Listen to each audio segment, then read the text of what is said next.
네, 수업 시작하겠습니다. 안녕하세요. 네, 오늘 개강이죠. 그래서 우리 강의 계획서랑 제가 회차별 진도표라고 하나 프린트 나간 거 있거든요. 그걸 한번 펴볼게요. 오늘 처음 보신 분들도 있는 것 같아요. 그래서 처음 보신 분들은 제 네이버 카페 강의 계획서 있는 어프레이저 100 여기로 오셔가지고 질문이나 아니면 강의 자료 그죠? 뭐 판례 자료라든지 이런 걸 제가 개인 카페로 올리고 있습니다. 그래서 거기를 참고해 주시면 되고, 그리고 이제 교재는 아마 다 오늘 준비해 오신 것 같아요. 일단 메인 교재는 요거예요. 주황색 문제집. 그래서 종합 문제집. 요걸로 이제 나갈 거고요. 그 다음에 이제 부수 교재는 핵심 정리랑 법전입니다. 근데 법전은 비상법전 아니어도 뭐 다른 개별 법전 있으시면 굳이 사지 마시고 원래 쓰던 법전 보시면 되고요.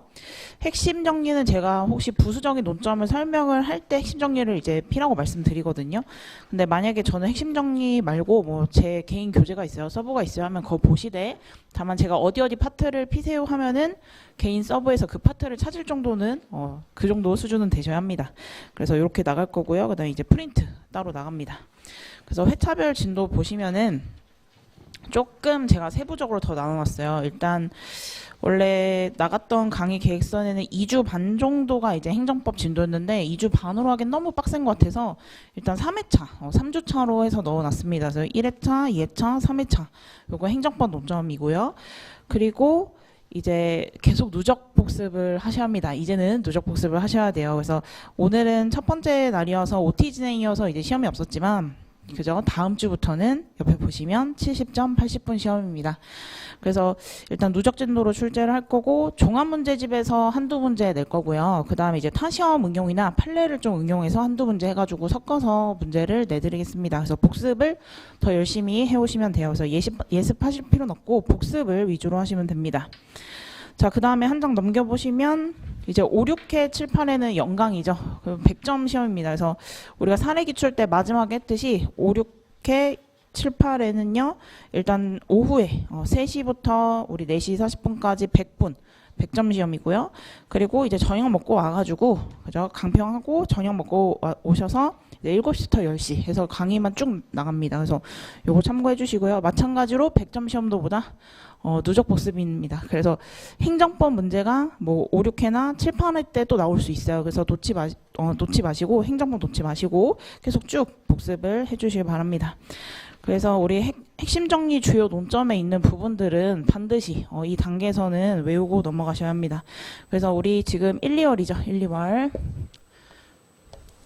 종합문풀이 이제 2월이면 종강이 돼요. 그래서 1, 2월에 저희 목표가 뭐냐면 행정법,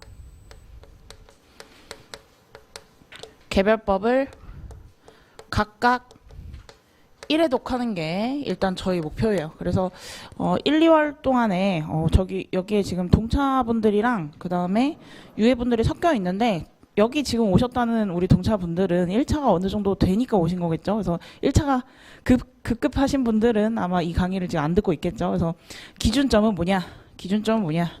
1차 모의고사가 평균이 65점 넘는다. 그럼 이 강의 들어오셔도 됩니다. 근데 뭐 65점 이하고 또 회계 경제가 뭐 꽈락이 나온다 하시면은 제 강의 안 들으셔도 되니까 1차를 먼저 꽉 잡고 그 다음에 나중에 합격하시고 1차 합격하시고 들으셔도 돼요.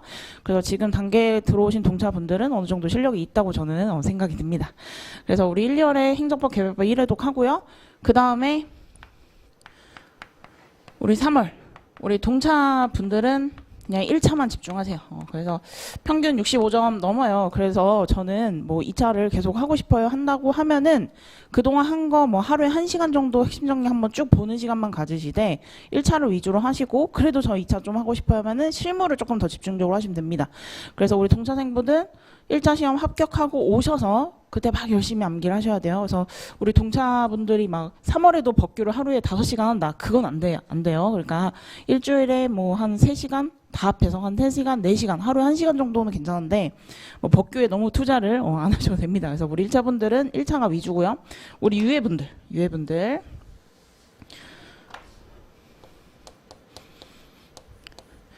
유해분들은 여기서 우리가 행정법 개별법 1회독 했고요. 그 다음에 우리 종합문 풀 땐 사례 기출과 다르게 타시험 기출이 들어가요. 그래서 타시험 기출 응용 문제, 그리고 최신 판례 이런 것들이 들어갑니다. 그래서 1, 2월에 일단 복습을 하시면서 따라오시되 그래도 사례 기출 있죠. 기출을 3월에 뭐 1회도 이렇게 한번 하시고 그 다음에 종합문풀을 다시 한번 목차만 쭉 잡아보시는 거예요. 다시 제 복습을 이제 4월에 1회도 이런 식으로 해서 3월에 1회도 그 다음에 4월에 1회도 해가지고 한 번씩 이렇게 보시는 걸 좀 추천드려요. 그래서 선생님 사례 기출 저는 완전 꽉 잡았는데요. 지난 작년에 했을 때 이미 복습도 다 해서 달달달 외웠어요. 그러신 분들은 안 하셔도 되고 그러면은 이런 분들은 스터디 문제 GS 법규 스터디 문제를 한번 쭉 빠르게 목차를 잡아보는 것도 저는 괜찮아요. 그래서 뭐 사례 기출 또는 스터디 문제로 목차를 쭉 잡아보시고요. 그 다음에 종합문풀도 한번 한 달 뒤면 또 약간 가물가물하거든요. 그래서 그때 한번 쭉 목차 한번 잡아보시고 그렇게 복습하시면 됩니다. 그 다음에 우리 5월에는 제가 예전에도 한번 말씀드렸는데 제가 판례 특강을 무료로 할 예정이에요. 그래서 제가 갑자기 뭐 판례를 뭐 새로운 판례, 그죠? 그런 판례를 가지고 오는 거 아니고 그동안 우리가 정리했던 판례들 있죠. 그걸 이제 유형별로 정리해서 중요한 판례를 한번 쭉 정리하는 시간을 가질 겁니다. 그래서 요때 5월에 뭐 한 세 때쯤이나 네 때쯤 될 것 같아서 5월 판례 정리할 건데 근데 그 전에는 우리 동차나 유해분들은 일단 요렇게 한번 우리 과정했던 거 복습 한번 하시고요. 그 다음에 핵심 정리 암기, 핵정이라고 쓸게요. 핵정 암기. 이렇게 하고 5월에 들어오시면 됩니다. 그래서 5월에는 요 핵정 암기한 거를 계속 돌리셔야 돼요. 계속 돌리셔야 돼요. 돌리다가 이제 판례를 다시 한번 추가를 하시고요. 그 다음에 6월에는 마지막이죠. 그래서 파이널 특강입니다. 그래서 파이널 특강 때는 뭐 4월이나 5월에 있는 타시험 기출도 있죠. 그래서 그날 24년도에 나왔던 기출 문제를 다시 한번 복습해보고 뭐 변호사 시험이라든지 그 다음에 우리 그 로스쿨에 계신 교수님들이 중간고사 내잖아요. 그런 것 중에서 저희 시험이랑 좀 겹치거나 아니면 좀 중요하다. 그 다음에 뭐 학계에서 중요하다. 또는 업계에서 중요한 뭐 실무적인 내용이 있다. 그런 것들을 마지막 파이널 특강에서 정리를 할 거예요. 그래서 그 전까지 어떻게 됐어요? 웬만해선 핵정이랑 판례가 어느 정도 정리가 되어 있어야 돼요. 그래서 6월부터 갑자기 벼락치기가 아니라, 그죠? 갑자기 벼락치기가 아니라 어느 정도 된 상태에서 그 다음에 이제 파이널로 한번 정리를 하고 들어간다. 이런 느낌으로 오시면 됩니다. 그래서 지금은 언제죠? 1, 2월이에요. 그래서 선생님 저 아직 A, B급도 못 쓰는데요. 또는 아직 문제 목차도 잘 못 잡겠어요. 라고 하셔도 지금부터 하시면 충분해요. 지금부터 하시면 충분해요. 그래서 이렇게 1월부터 해가지고 마지막 6월까지 적어도 나는 한 5회독 아니면 8회독 정도 하겠다 하고 한번 스케줄을 짜보시면 될 것 같습니다. 자, 그래서 이렇게 대략적으로 계획을 한번 말씀드렸고 자, 그리고 이제 프린트 보시면은요. 종합문제풀이 1주차 논점 정리 이렇게 있습니다. 자, 이렇게 앞으로 이제 계속 보충 프린트가 나갈 거고요. 보시면은 22년 5급 공제, 행정법 시험 이렇게 타시험 기출이 있죠.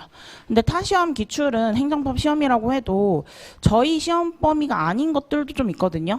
그래서 저희 시험 범위인 것만 이렇게 문제를 발췌해서 드릴 거예요. 그리고 아래 목차를 보시면 어때요? 논점의 정리, 신뢰보원칙, 그 다음에 의, 근거, 요건, 한계. 거기 이렇게 묶어볼게요. 자, 의, 근거, 요건, 한계. 그건 어디서 나왔죠? 해시 정리에 단문에 있죠. 그죠? 단문에 있죠. 그래서 요거는 내가 연습을 한다고 해도 이미 어떻게 해요? 이미 암기했던 내용이에요. 그러니까 굳이 또 막 여기서 글을 쓰고 아니면 뭐 암기를 하고 할 필요는 없다. 그래서 여긴 단문인 거고.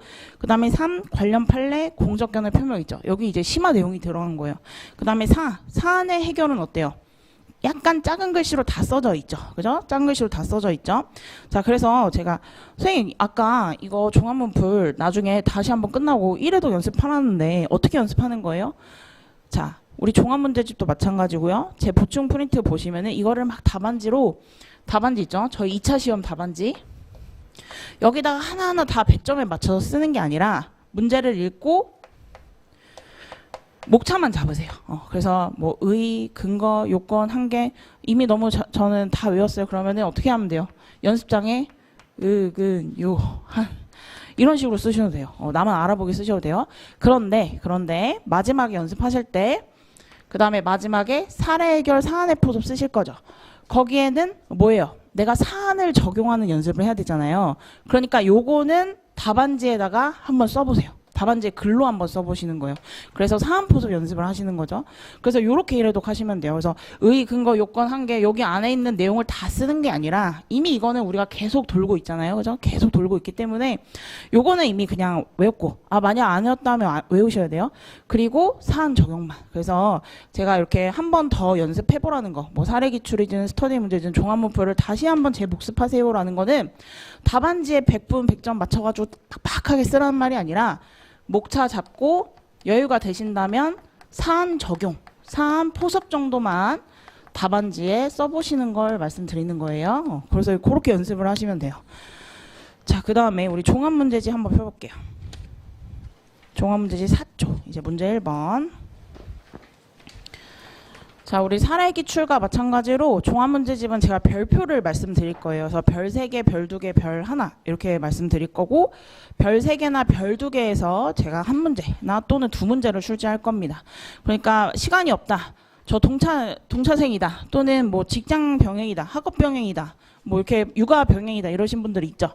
그런 분들은 저는 별 1개나 별 없는 것까지 다 외우기 너무 힘들어요 하시는 분들은 일단 별 3개만이라도 암기를 해오시면 되고, 제가 오픈북은 허용하지 않긴 한데 만약에 정말 하나도 못 냈다, 그 주에 뭐가 아팠다, 아니면 그 주에 내가 큰일이 있어가지고 못 내왔다, 진도별로 못 내오셨다 하시면은 문제번호 위에, 답안지의 문제번호 위에다가 오픈북 이렇게 기재해주세요. 그분들은 사례기출과 똑같이 보통 답안이랑 최고 답안에서 빠집니다. 그래서 양심껏 꼭 해주세요. 그래서 어쨌든 바쁘신 분들은 별 3개, 별 2개, 별 1개 이렇게 보시면 됩니다. 자, 그래서 우리 4쪽에 있는 문제 1번은 별 3개입니다.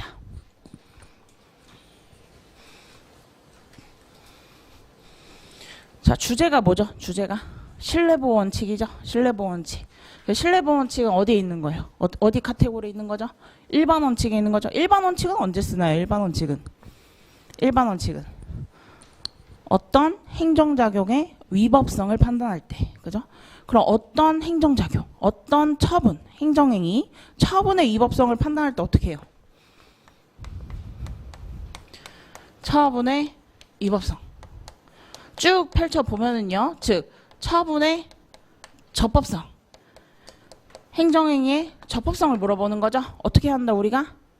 그죠? 주, 내, 절, 형 이렇게 펼쳤죠. 그래서 주체, 내용, 절차, 형식 이렇게 펼쳤잖아요. 그죠? 그리고 주체는요. 정당한 권한 있는 자가 권한 내에서 행사를 하면 되는데 이거는 잘 안 나온다고 했어요. 그 다음에 형식은요. 처분 문서로 발령해야 된다. 근데 이것도 너무 쉽죠? 문서로 하지 않았다. 이 처분은 위법한가? 이렇게 나올 리가 없겠죠? 타 시험과 저희 시험 통틀어서 나온 적 없습니다. 그래서 주체랑 형식 빼면 뭐만 남아요? 보통 내용상 절차상하자만 나옵니다. 절차상하자는 우리가 다음 시간에 배울 거고요. 어쨌든 절차상하자에 우리 행정절차법에 있는 뭐 사전통지라든지 뭐 이유제시라든지 이런 하자 논점이 있었죠. 근데 자, 오늘 할 거는 내용상하자입니다. 자, 내용상하자는요. 어떻게 펼쳤죠, 우리가? 자, 2가지 방법이 있긴 한데 어쨌든 일반적으로 우리가 배웠어요. 두우물, 우, 유, 기. 우가 뭐였어요? 그죠? 법, 우의 원칙. 유는 뭐였죠? 법률, 유보의 원칙. 그 다음 기는 뭐였죠? 기속행위와 재량행위 이렇게 배웠죠. 자, 우리 법, 우의 원칙이 뭐였어요? 법, 우의 원칙. 행정법 처음 배웠을 때 배웠습니다. 그죠? 처음. 그래서 핵심 정리의 첫 장에도 있어요. 뭐죠? 법에 반해선 아니 된다. 자, 그럼 여기서 말하는 법은 뭐였죠? 여기서 말하는 법은 뭐였죠? 모든 법을 말하죠. 그죠? 모든 법. 자, 모든 법이기 때문에 제가 쉽게 말했어요. 기본 이럴 때. 아, 행정규칙 빼고 다 라고 생각을 하면 된다. 즉 뭐다? 헌법. 그죠? 그 다음에 법률. 국회에서 만든 법률. 그 다음에 또 뭐가 있죠? 행정입법 중에 그죠? 법규명령. 자, 그리고 하나 더 있죠. 헌법의 효력을 갖는 불문법이지만 뭐죠? 일반 원칙. 그래서 행정기본법에서 선언하고 있다. 이렇게 말씀드렸어요. 자, 그래서 헌법에 반한다, 법률에 반한다, 법규명령에 반한다. 그 다음에 일반 원칙에 반하는 행정행위 처분은요, 뭐다? 위법하다. 이렇게 답안지에 쓸 수 있는 거예요. 그죠? 자, 그래서 법우위 원칙 일반적으로 하나 배웠고요. 자, 그다음에 법률 유보 원칙은 뭐였죠? 여기서 법률은 뭐예요? 형식적 의미의 법률이었죠. 그 법률은 뭐만 말했어요? 법규 명령도 포함했어요? 아니죠. 여기선 뭐죠? 그죠? 국회가 만든 법률만 말했습니다. 자, 그럼 법률 유보 원칙은 뭐였죠? 법적 근거가 있어야 된다. 자, 그러면은 자, 법률 유보 원칙 저희 사례 기출 때 답안지 써본 적 있어요? 아마 없을 거예요. 요거는 잘 출제되지가 않아요. 자, 선생님 그러면은 요걸로 만약에 출제자가 문제를 내려면 어떻게 내야 되나요? 자, 갑자기 A씨는 코로나로 인해서 이미 끝났지만 코로나로 인해서 A씨에 특별히 보조금을 지급하기로 했다. 그래서 저소득 계층에게 보조금을 지급하기로 했다. 그런데 관련 법적 근거는 없었다. 이때 보조금 지급이 과연 적법한가라고 문제를 물어볼 수 있습니다. 이게 바로 지금 제가 말씀드린 게 교수님 문제집에 있는 그 문제예요. 그때 법률 유보 원칙 쓰고 그때 법적 근거 있어야 되냐 말아야 되냐 적법하냐 타당하냐 이렇게 쓰는 건데 저희 3법 시험으로 나오기는 좀 어려워요. 그래서 사실은 요거는 이론적으로 아시면 되고 우유 원칙으로 조금 집중해서 보시면 됩니다. 어쨌든 우유. 자, 요거는 결국 일반적인 내용이고요. 자, 기속과 재량은 뭐였어요? 기속과 재량은 뭐였어요? 자, 기속행위가 뭐였죠? 기속행위. 자, 우리 법조문 보시면은 요건과 효과 구조로 이루어져 있습니다. 자, 그래서 감정평가사가 감정평가를 잘못하면 뭐뭐하면 자격 취소를 반드시 해야 한다. 하여야 한다.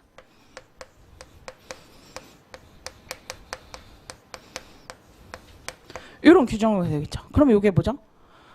요건과 효과가 지금 일률적으로 규정되어 있는 거예요. 그래서 요걸 기속행위라고 하는데 그러면은 기속행위가 만약 위법성으로 내려고 하면 어떻게 하면 돼요? 이 사람이 정말 위법한 감정평가를 했는지 안 했는지 잘했는지 안 했는지 그것만 판단하면 돼요. 그리고 그에 따라서 자격 취소했는지 안 했는지. 그러니까 기속행위는 너무 쉬워서 위법성으로 잘 내지 않습니다. 그냥 맞추기만 하면 돼. 법조문만 맞나 안 맞나 맞나 안 맞나 요건만 효과 이렇게만 보시면 돼요. 자, 근데 재량행위는요. 재량행위는 잘못된 감정평가를 하면 그죠? 뭐뭐 하면 자격 취소 또는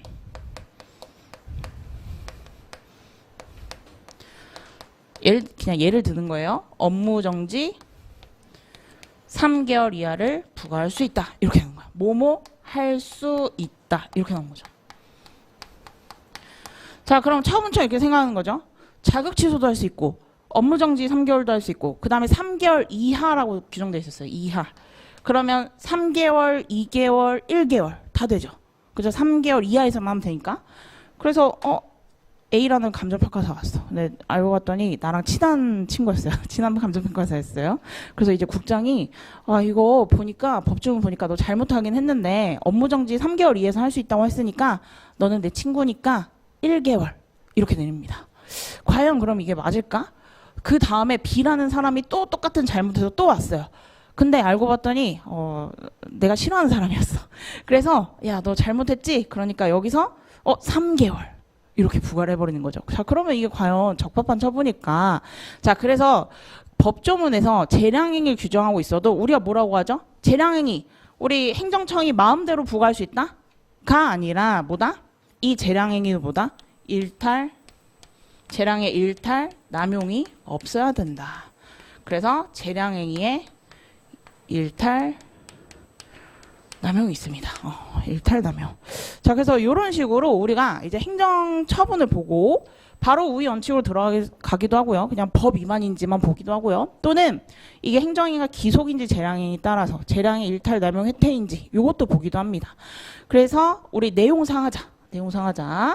이거 중요했습니다. 자, 그리고 그 외에도 이제 기본적인 것들, 뭐 명확해야 된다, 특정할 수 있어야 된다, 명확성, 특정성, 그 다음에 실현 가능성, 이런 것들도 다 뭐죠? 내용상 요건이에요. 자, 그래서 우리가 일반적으로 요 틀에서 배웠어요. 그래서 결국은 우리 일반 원칙이 우리 행정 처분의 위법성을 판단하는 기준점이 된다는 거. 그래서 우리 일반 원칙에 또 뭐가 있었죠? 뭐 여기 바로 신뢰보호 원칙 이렇게 대답하셔도 됩니다. 신뢰보호 원칙도 있었고요. 뭐 평등의 원칙도 있었고요. 자기구속의 법리도 있었고요. 또 뭐도 있었죠? 그죠? 비례 원칙도 있고. 그죠? 여러 가지들이 있어요. 자, 그럼 핵심 정리 잠깐 펴 보시면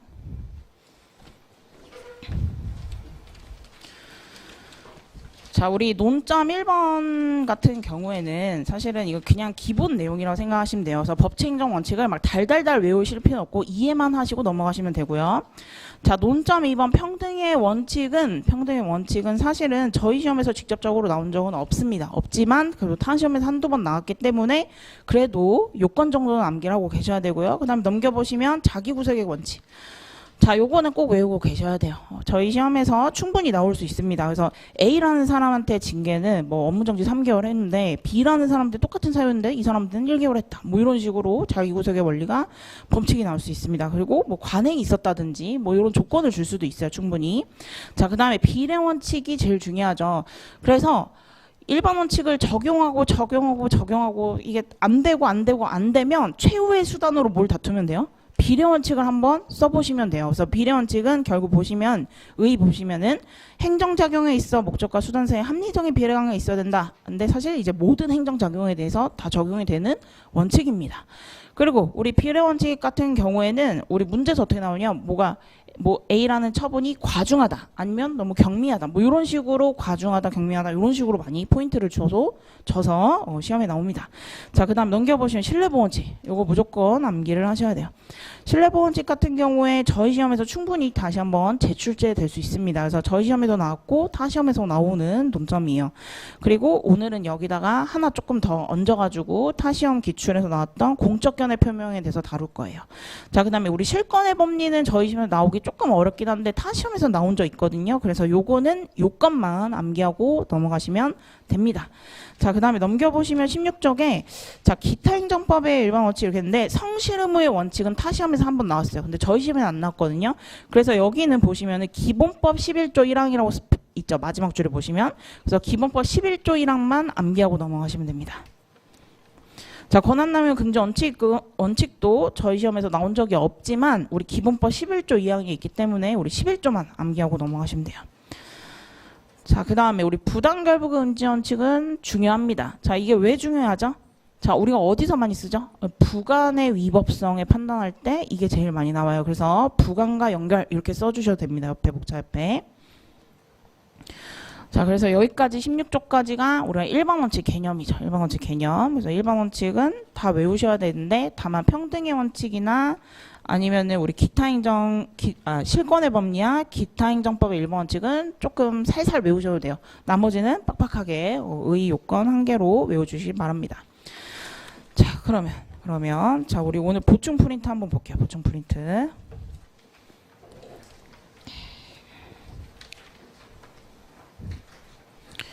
자, 대표 유형 1번 이렇게 돼 있는데 물음이 이렇게 제가 저희 시험에 나오는 것만 이렇게 발췌해서 드렸어요. 그래서 물음이 한번 볼게요.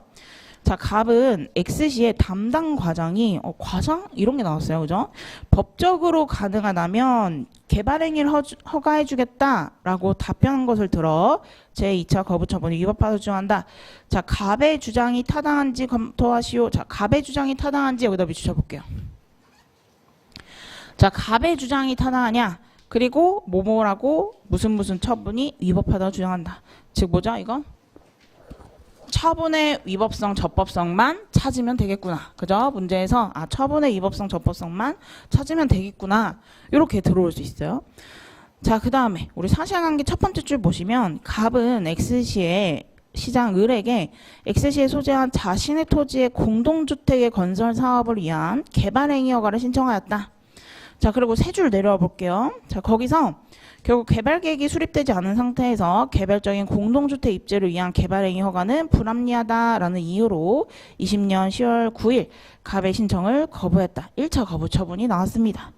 자, 그래서 1차 거부 처분이 나와서 하나, 둘, 세 줄 한 줄 내려오시면요. 이제 요 취소하는 소를 제기했고요. 그리고 거기서 세 줄 내려오시면요.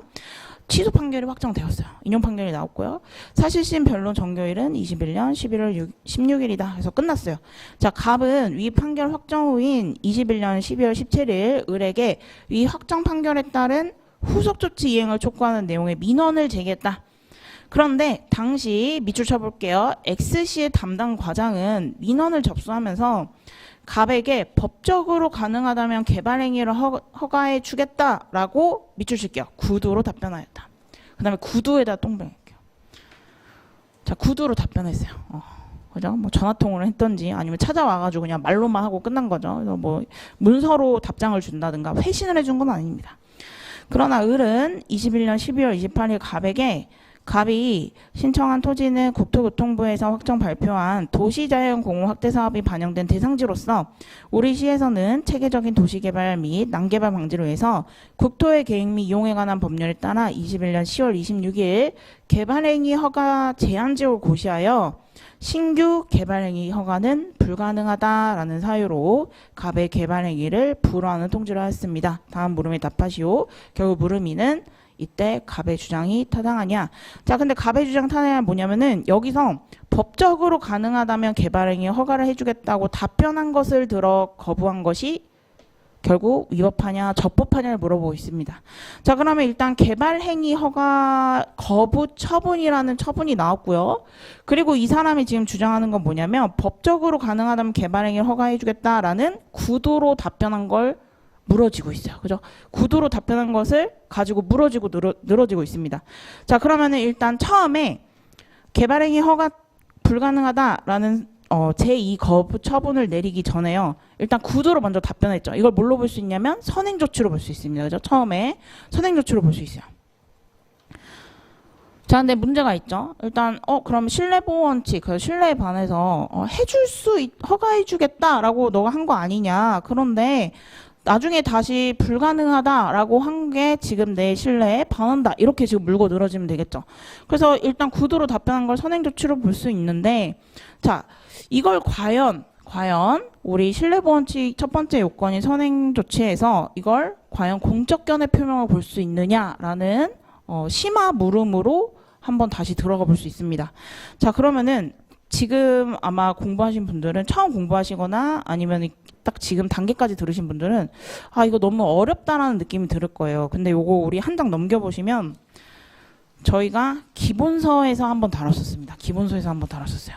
자, 이쪽에 보시면 두 번째 박스 먼저 볼게요. 심화 신뢰보원칙이라고 되어 있는데 이거 행정법 기본서, 저희 기본서에서 발제했습니다. 자, 보시면 공적견해 표명이 있었는지 여부를 판단할 때 반드시 처분청에 자신의 공적견해 표명이 있어야 하는 것은 아니며 경우에 따라서는 밑줄 쳐볼게요. 보조기관인 담당 공무원. 그러니까 꼭 처분청이 답변하거나 회신할 필요는 없어요. 그죠? 그 밑에 있는 담당 공무원이나 담당 과장도 할 수 있습니다. 그리고 판례는 제가 밑줄 이미 쳐왔는데 행정청의 공적견해 표명 존재 여부는 상대방의 신뢰 가능성에 비추어서 실질의 동그라미. 실질에 의해 판단한다. 자, 판례가 이렇게 실질에 판단한다, 구체적으로 판단한다, 아니면 종합 고려한다 하는 건 뭐예요? 케바케다. 케이스 바이 케이스입니다. 자, 그리고 판례가 어느 정도 패턴화 되어 있어요.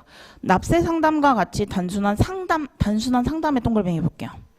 즉 구두 상담을 말하는 겁니다. 자, 여기는 말로만 했잖아요. 그죠? 증거가 안 남아 있습니다. 그래서 공적 견해 표명을 부정했어요. 자, 그런데 상대방의 질의에 대한 국세청의 회신은 공적 견해 표명에 해당한다는 판시였다. 회신 옆에다 문서 이렇게 써볼까요? 이거 증거가 남아있죠. 그래서 요거는 우리 판례가 공적 견해 표명에 해당한다고 보고 있습니다. 자, 그럼 이 케이스에선 뭐예요? 명확하죠? 사실 이 내용만 알고 있었으면 쉽게 풀 수 있는 문제였는데 다시 앞으로 가보시면은 이때 뭐죠? 구두로 답변하였다. 사실관계 이 부분 있죠? 구두로 답변했다. 그래서 결국 우리 선행조치에서 공적 견해 표명에 해당하지 않아서 이때 신뢰보원칙 요건에 충족하지 않는다. 이렇게 끌어올 수 있습니다. 그러면은 자, 우리 안에 박스에 있는 목차를 보시면 신뢰보원칙에 있는 의의 근거 요건 1개. 요거는 우리 핵정에 있는 걸 그대로 사실 쓰시면 되는 거고 3번 관련 판례 공적 견해 표명에 뭘 쓰시면 되겠어요? 아까 이쪽에 있는 두 번째 박스를 써주시면 됩니다. 그죠? 이쪽에 있는 두 번째 박스를 써주시고, 그죠? 심화 내용을 써주시고. 자, 그 다음에 사안 해결 같은 경우에 보시면은 두 번째 줄부터 볼게요. 결국 담당 과정의 답변은 법적으로 가능하다면 개발행위를 허가해주겠다는 취지인 점, 그 다음에 이에 같이 답변이 민원 접수에 대한 답변으로서 구두로 이루어진 점, 여기는 다시 한번 체크해 볼게요. 사실관계를 활용한 거죠. 그리고 개발행위 허가 제한 지역을 고시되어 신규 개발행위가 불가능한 점을 고려하며 무조건적으로 갑에게 개발행위 허가해 주겠다는 공적 견해 표명이 있다고 인정되기 어려워 신뢰보원칙이 적용되기 어려울 것이다. 그래서 결국 갑의 주장은 타당하지 않다. 이렇게 결론 내릴 수 있습니다. 자, 그래서 우리가 그동안은 기존에는 신뢰보원칙 의 근거 요건 한 개하고 사안포섭만 걸만 했었어요. 근데 지금은 뭐죠? 하나 더 추가적인 심화 논점을 하나 더 포섭하는 문제로 들어가는 겁니다. 그래서 결국은 우리가 이제 여기 6월에 파이널이나 그 다음에 5월에 판례 정리를 하죠. 판례 정리. 자, 5, 6월에 결국 뭐냐면은 이런 응용을 추가적으로 플러스 알파를 더하는 거예요. 응용적으로 추가적으로 플러스 알파 하는 거예요. 그래서 이런 세부적인 논점. 그 다음에 24년도 우리 이제 변호사 시험이랑 이제 다른 타 시험이 또 나오죠. 그러니까 그런 거를 다시 한번 다루는 내용을 할 겁니다. 그래서 사실 작년 시험도 벌써 작년이 돼버렸어요. 23년 시험도 타 시험에서 기출됐던 게 저희 시험에서 다 바로 나왔거든요. 그래서 한 번 정도는 보고 가셔야 합니다. 한 번 정도 보고 가셔야 돼요. 그래서 이런 것들을 다룰 거고요. 그 다음에 이쪽에 넘어가 보시면은 첫 번째 박스. 그래서 제가 이 교수님의 강평이 있는 거는 앞으로 계속 실어 드리려고 합니다. 그래서 아주대 법학전문대학원 교수님이 이런 말을 했어요. 엑셀시의 담당 과장의 답변 내용과 관련된 2차 거부 처분의 위법성 여부를 검토하라는 10점 배점의 문제이다. 출제자 의도에 따라서 밑줄 쳐볼게요. 판례에서 제시하는 신뢰보원칙 요건에 따른 그 위반 여부. 자, 이 출제자는 이렇게 생각을 하는 거죠. 신뢰보원칙의 요건 한 개. 이제 어느 정도 합격생들은 다 쓸 수 있으니까 여기다 조금 더 뭐죠? 판례를 묻힌 거예요. 그죠? 판례를 하나 묻히고 그 중에서도 공적 견해 표명 요건을 중심으로 해당 사안에 적용을 서술하면 된다. 이렇게 말씀하시고 계십니다. 그래서 우리 출제자 같은 경우에 약간 난이도를 조절하겠다. 그럼 난이도 조절하면은 사실은 이분들도 저희가 A, B급이 뭔지 다 알고 계세요. 그래서 기속력 내면은 성결문제 내면은 또는 일반 원칙 내면은 이미 이게 중요한 논점이기 때문에 어느 정도 50%의 학생은 다 쓸 것이다. 답안지를 내면은 50%의 학생은 다 맞추고 쓸 것이다. 근데 저희 시험에서 절반을 뽑는 시험은 아니죠. 잔혹하지만 거의 뭐 경쟁률이 지금 10대 1, 11대 1, 12대 1 뭐 이렇게 가고 있죠. 그래서 뭐 올해도 한번 응시자 인원이랑 해서 보긴 봐야겠지만 어쨌든 어려운 시험이란 말이죠. 그러니까 50명, 그러니까 50%다 뽑는 시험이 아니기 때문에 그 중에 그 안에서도 선별을 해야 됩니다. 그러니까 A급 논점을 주고 A급 논점에 뭘 하나 더 심어 놓냐면 판례나 응용적인 논점을 하나 더 추가적으로 심어놔요. 그래서 요거까지 쓸 수 있는지를 보시면 됩니다. 그래서 앞으로 이제 종합문풀은 그러니까 기본에다가 플러스 알파 하는 작업을 할 거예요. 그래서 이런 연습을 할 거고 그 다음에 3쪽을 보시면 뭐예요? 또 2014년 변호사 시험이죠.